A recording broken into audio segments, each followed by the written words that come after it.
E a gente já começa o Band Mulher de hoje falando sobre reprodução assistida, que pode ser usada em casos de infertilidade, possibilitando aí a reprodução humana. E começa agora uma entrevista com o doutor.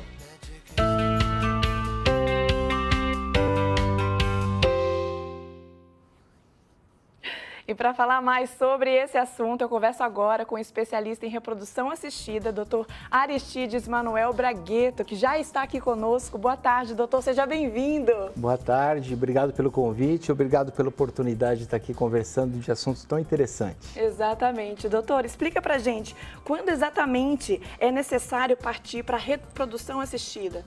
Bom, vamos explicar um pouquinho o que é reprodução assistida. Reprodução assistida é quando o médico intervém no processo reprodutivo natural.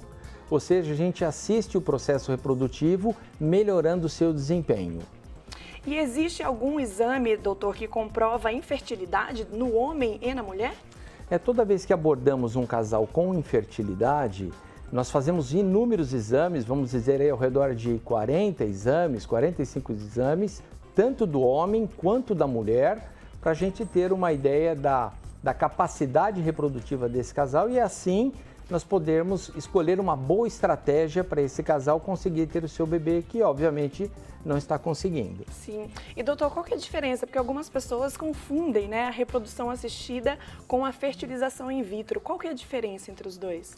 Bom, vamos lá. A reprodução assistida, ela é dividida em dois níveis. O nível de baixa complexidade, que envolve a inseminação intrauterina, então é um tratamento mais simples, onde parte do processo ocorre dentro do organismo feminino, e a fertilização in vitro, que o próprio nome induz a entender, é que a fertilização do óvulo com o espermatozoide é feito dentro do laboratório, por isso ganha essa conotação e esse é o que a gente chama de alta complexidade, onde nós conseguimos ter os nossos melhores resultados e tratar os casos com maior dificuldade para engravidar. Sim. E doutor, a reprodução assistida, ela pode ser escolhido o sexo do bebê?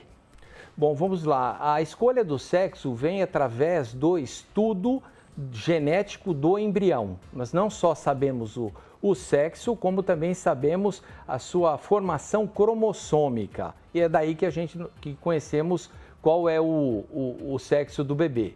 Mas no Brasil, por um problema ético, a escolha de sexo, que é chamado sexagem, não é permitida. Inclusive, na última determinação agora de junho de 2021, saiu uma determinação onde os casais não podem saber, quando solicitam o estudo genético, qual é o sexo do embrião. Não é permitido vir mais no laudo qual é o sexo do embrião, porque se entende que o estudo, a sexagem, pode implicar em preconceito de um sexo ou do outro. Nossa. Então, no Brasil, não é permitido. Então, legalmente falando, não pode. Não pode ter essa escolha. Nós temos a tecnologia, sabemos o sexo do embrião, mas ele não pode ser feito com esse intuito. Ele só pode ser feito, a escolha do sexo, quando nós fazemos isso no intuito de prevenir doenças. Vamos falar uma muito comum, a hemofilia. A hemofilia é comum nos meninos e não nas meninas. Então, os casais que têm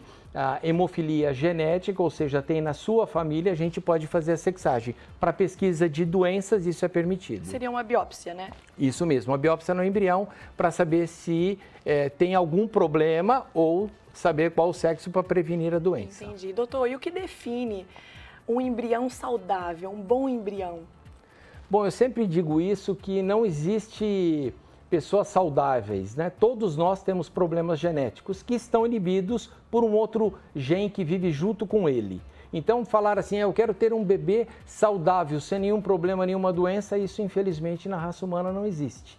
O que nós temos, obviamente, dentro dos estudos genéticos, é a avaliação cromossômica, ou seja, qual o embrião que tem o número e os pares de cromossomos adequados, que todo mundo conhece quando isso está alterado e tem um a mais no par 21, a síndrome de Down. Então, quando a gente estuda e fala de um embrião saudável, nós estamos falando saudável geneticamente apenas e do ponto de vista cromossômico. Sim.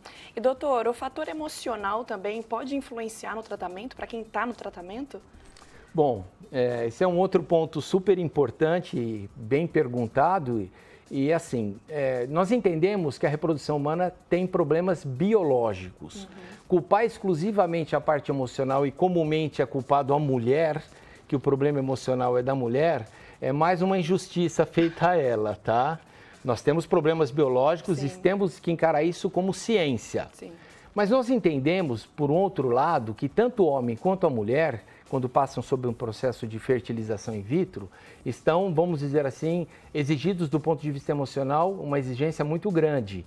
Então, quanto mais equilibrado emocionalmente está o nosso organismo, todos os sistemas funcionam melhor, inclusive o sistema reprodutivo. Sim. Então, nesse aspecto, nós temos um ponto positivo, mas tem que tomar muito cuidado para não cobrar da mulher colocar mais esse cargo sobre a mulher. Na realidade, o problema do tratamento reprodutivo é do médico, ele que tem que resolver o problema.